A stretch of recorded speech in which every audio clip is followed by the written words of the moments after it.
Hello, welcome. Travis Orr here. We are at Evercon 2026, kicking off our con season, hanging out, playing games, sharing some fun, hanging out with our con friends. I'm here with today Ryan from Guys, Games, and Beer, and we have some super special, amazing guests. It just gets better and better every time we record. Super special. This is seriously. This is again. I love that we can have this conversation multiple times thanks to technical difficulties, but I still love talking about it. Like I am genuinely. And I'm going to use the word fucking because it's our show. I'm excited to be here with y'all to talk about 25 years of the Midwest Gaming Classic. Yeah, I'm Christopher Rick. This is... I'm Matt. I'm the entertainment director. He is the lord of Tabletop Village. I'm the mayor of Tabletop Village, the merch lord, and the ticketing king, even though I've kind of abdicated that last throne. So, we got lots of stuff to talk about fast. Yeah, we had a good sampling here at Evercon this weekend. You guys been hanging out with the Video Game Museum. We've been hanging out here on the other side, displaying some of the stuff we're going to be bringing to MGC, but I don't think anybody's ready, for what this year's going to have to bring at the show. I don't think we're ready. No. But it always happens, and it's always magical, right? Yeah, I mean, the massive expansion going on in Tabletop Village right now, where we underutilized some space last year that we've now overutilized to the maximum. It gives us 50,000 square feet of just tabletop games. That blows my mind, man. Beyblades, trading card games. You want to make your Beyblade man. Switchblade Bandit. I put your money on him this year.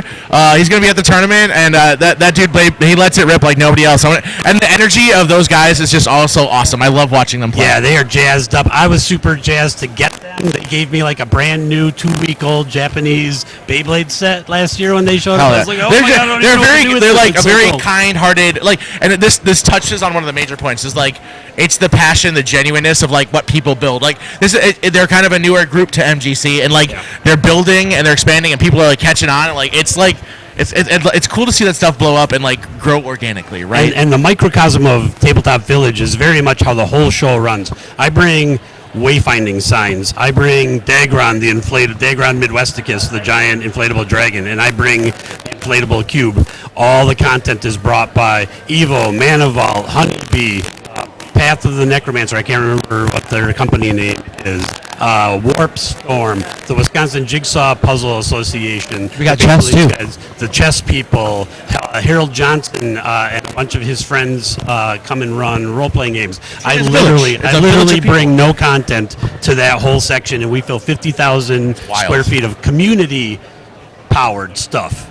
Yeah, and again, the fact how people step it up to truly making an event to really welcome people and to really grow something unique it's truly awe-inspiring for this show specifically. Again, you guys really foster a very homegrown grassroots, but at scale for everybody. It's amazing every year we go and how much it continues to develop and how many new things get to show up because, again, you find the right people who are passionate and you just let them run with it. Community Zone is another one. There's a bunch of great groups in Community Zone itself. Garcade is one of them. Garcade is a great group that's going to be there. We love Garner. And then LARPing, Deep Light LARP. Deep Light LARP they're is so amazing. Cool. Chroma Club is coming I have back. been loving Chroma Club. They got a really cool vibe. They had a video game cabinet that you played, and it changed the whole lighting that they were projecting. That place is insane. But there's even a bigger anchor point, I think, in Community Zone. Do you know who I'm talking about? I think the people that are right behind us here hanging out with us right now. No, they bring a room full of stuff you are never going to see anywhere else. A full steel battalion rig. Travis has some of the craziest Japanese stuff I've ever seen. Love it. And every time I see him and his stuff, there's something new that I haven't seen before. They got Cursed Halo. You either love it or hate it, but you gotta play it. What else are you bringing to the Atari 2600? The kiosk from Sears again. I really love talking about this because there are only 8 in the world, documented, right? And 2 of them show up at the Midwest Gaming Classic every year. We're gonna try to get all 8 once and see if we can set a record. It's again truly a labor of love. And again, it really ties down to the history. We really like representing the backstories behind these games. It was a kiosk that was manufactured right here, southeast Wisconsin. Yeah, that's why so many of them ended up here in this area. And then basically when they were set to be finished, Atari wanted their boards back, but a few of them always end up. We saw one at Vintage Computer Fest. Vintage Computer Fest Midwest. Yeah, and again, that's why the Midwest has a good concentration to them. Funnily enough, the company that makes them, they're still in business. We actually had an interview with them. It was a truly wonderful time, and again, really, it's cool to have those bits of history that sometimes get lost to time, right? And MGC is a great place to learn about history of your favorite systems, your favorite game design, and even meet people in the industry. It's wild how many people show up. Again, the amount of people just casually walk by that you're like, oh, again, classic game designers, people who've worked on your favorite projects. English translation people for PC. Yeah, PCFX, man. I was so excited. I was so jazzed. I put out, and it's Team Innocent, which is basically like a sci-fi Resident Evil before Resident Evil. So it's only 2D, but it's got the pre-rendered backgrounds and everything. And over the past 10 years, there's been a lot of big pushes for more localization, fans translations of Japanese titles. And it was one I was waiting for a long time, and I was really excited it came out. So it's not the most popular game, but you put a little history on it. But I was having it running, and then somebody was looking for hey, who put out this game? Blah blah blah. And it turns out it was the guy who literally was the lead translator on the project. And I was like, you never know who you're going to run into at the show. That's the crazy kind of niche that you'll find. You'll come to MGC with you think you're the only fan of something in the world, and you'll leave with 10 friends that come to MGC and bring your passion. Share. I love to hear what people are passionate about, what people are working on, what people's aspirations are. You find your tribe there, and I think that's really something special about what's been curated from all the different people that come together for the show to put on something cool. There's a tribe for everybody. Yeah. Yes. Oh, go ahead. And then you go upstairs and you've got the arcade or the game room, the arcade, the museum, go over some of all the great things that are in that room. I'm glad you brought that up because that's why one of those. It's we started with the first floor. We were moving up here. So the first floor. But wait, there's more. Tabletop Village, and then the community zone on the second floor. Then we get to the third floor, as you brought up. It's 300,000 square feet of gaming up there. We have 350,000 square feet. Well, 300,000 in the game zone, and then we got over to the vendor hall afterwards. Right. So 300,000 in the one room where we have so many pinball machines, arcade machines, the gaming museum that starts at the Atari 2600. It's all 300 or 400 pinball and arcade machines on free play. No quarters required. Yep, and we're going to have the new Pokemon pinball machine there this year. Oh, snap. That's going to be hanging out with us. And then the vendor hall that's going to have over 300 plus vendors. It's sold out in November, the vendor hall. That's crazy. That's so early. We didn't even advertise on social media say, hey, applications are open. We didn't even have to. By the time I did, it was already sold out. Yeah. Artist Alley is sold out. Yes. There's a big waiting list. I gave up a potential sponsor booth. I was like, take it. They stuff like that. And we don't have any corporate sponsors. There are no paymasters dictating what it is we do. We build an infrastructure, and the community puts it in. It's like building Legos with 10,000 people. Everyone comes and brings their own brick, and that's MGC. Well, and the corporate sponsors that do come on board, they want to be involved in the community. How can we enhance the community? They're not just like, here's money and this is what we want you to do. They say, what can we do to build the event even bigger? It's truly, and you see that in so many different areas that have started out in just kind of like a small manner, and they steadily grow. That's how we started. Again, we've talked about some of the other community groups. Again, people have just. Again, they find their passion. They get to share it with others, and it just kind of grows, and it gets cooler every year. Yeah. When we launch a new thing, the first year is always kind of shaky, and then we tweak it the second year, and the third year is like the make or break. And I would say 95% of things that come in make it in by the third year, like the Faceball Land. 16 I absolutely love connected GameCubes, playing a Game Boy Advance game where you can all run around and shoot each other. It had never been done until last year. I think was the first year that someone got 16 players stable. And that'll be back this year again as well. And yeah, they did a beautiful setup. I'm really looking forward to playing it. And again, you really get to participate in these cool moments of gaming history. Again, there's lots of stuff out that you can actually experience yourself. It's not just you're looking at stuff. Again, it's so much on free play. Again, so much history, so much talent in these rooms that you can talk to and find out cool stuff. There's game developers that are starting to show up in larger numbers. We have future classics, which are games that aren't finished yet that are going to be classics. We have the Byte Awards from NES Maker. That's on Friday night. We have the Video Game Museum, which I always say is one of every home console ever made, playing some game you might never have ever seen before. And you get to play them. And you get to play it all. It's all You playable. get to play everything. Look at it. Yeah, Like, if you everything see is it, interactive. and it's in that museum. And almost everything at the show is included in the price of the ticket. There are some external partners that we work with, like escape rooms and stuff like that, that charge a small fee to do their thing. But we try to make as much possible as accessible for every generation, kids, Grandparents. parents. You'll see 3 generations of kids. The Dunks are going to be 3 generations. Yeah, I'm excited. Again, this is going to be my first year. She's not going to remember it, but it's going to be my baby's first MGC. So many pictures. Again, I literally, Dad. yeah, I like literally. Again, I started this as a teenager, coming to MGC with my dad, and again, like we get to see this magic through every MGC that we do, and again, it makes whatever we bring worth it. Again, seeing families or friends share moments together of the things they're passionate about. Again, seeing a kid like pull their mom or dad and be like, "Oh, you got to come check this out. I love this game," or like again, parents sharing what they loved as a kid with their children. Again, there's nothing like that feeling. Grandparents reminiscing with their kids, and then the grandkids like, oh, this is super cool. That's like the coolest thing is when a parent is like, son, do you remember when we did this at the dive bar in Wisconsin? Because it's almost always at the dive bar. Or when I first brought the Atari 2600 home, and my daughter's 11, and she crushes me at River Raid on the 2600. I just don't get how she does it. So that's the kind of cool stuff.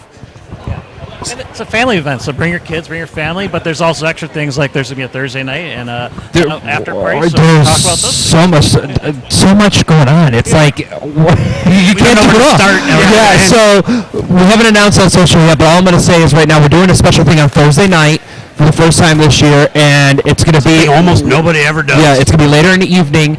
We'll announce the times of those two. It's no cost extra to your ticket. So if you don't have a ticket to Maywe's Gaming Classic yet, you can buy your tickets at this event.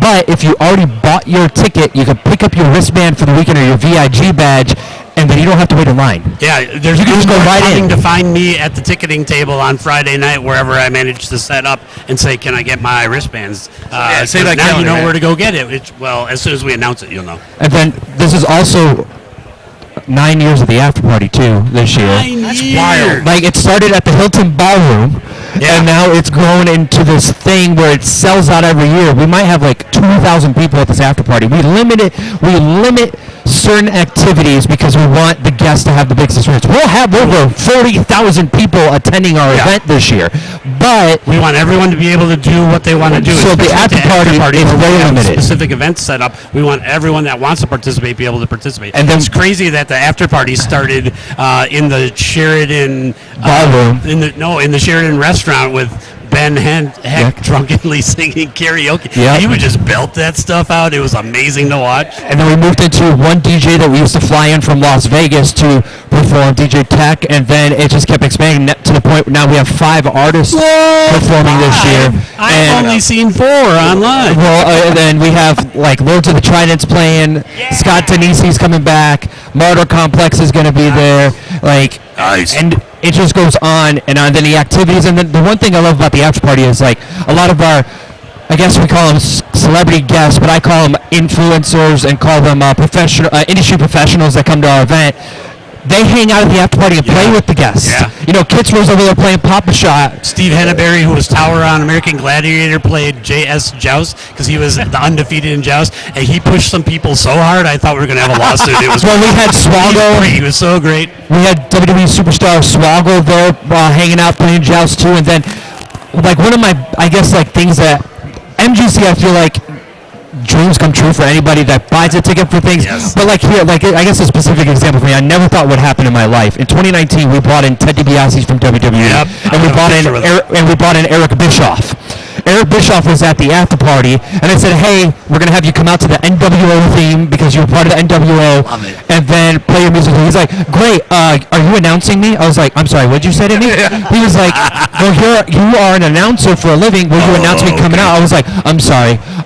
Give me 5 seconds to comprehend that." Sure, I will gladly do that. But it's like the littlest things, and it's just so fun for everybody to have a really great time. And you know what? If you buy your VIG ticket, it comes with the after party. It comes with all 3 days. You get a swag bag. Value? You get a swag bag. And no, the after party ticket is an $80 ticket if you buy it. And then you get a free drink with the after party too. Yeah, but come see me for that free drink, and I'll take your token and buy you one personally. And this really gets down to is like, again, there's so much more than you can do in a weekend. The value you get, the options you have to do with that VIG ticket and with the whole weekend, like it's a lot. Like how for people who might not be initiated with the show, like what would be some tips about like finding the best way to spend your weekend?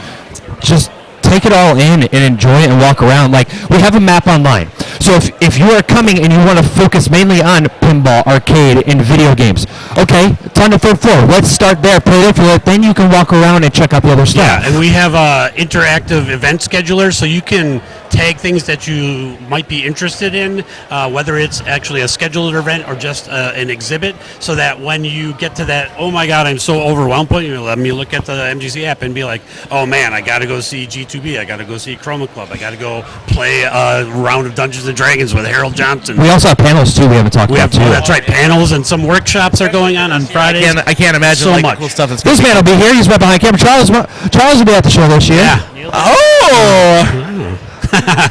We'll talk about him later. But you were going to say something. I felt like we interrupted you earlier. Train of thought, we'll come back. He was going to say something. About where can you get tickets? You can get tickets online at MidwestGamingClassic.com or at the Baird Center. And you can check us out on Facebook, Instagram, TikTok, so much more. And when you come to the show, I hate doing this because it's like pushy, but please do it because it's how we share memories. Use the hashtag Midwest Gaming Classic at our show, please. Because that's how we share memories and we keep the photos, we keep the videos.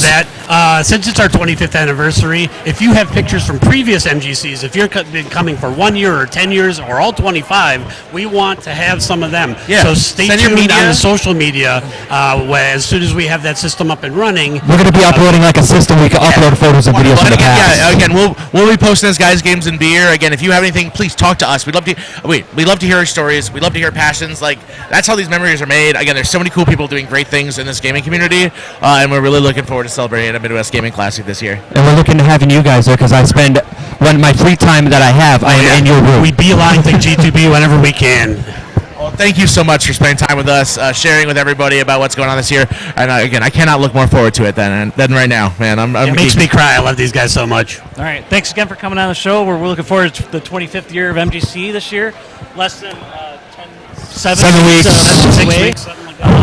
And we're here at Evercon, just wrapping up the weekend here with a couple last interviews here with our friends here. So Travis Orr here again. Really looking forward to catching you. We have more interviews coming. Check us out. See you soon. Bye, guys. Bye.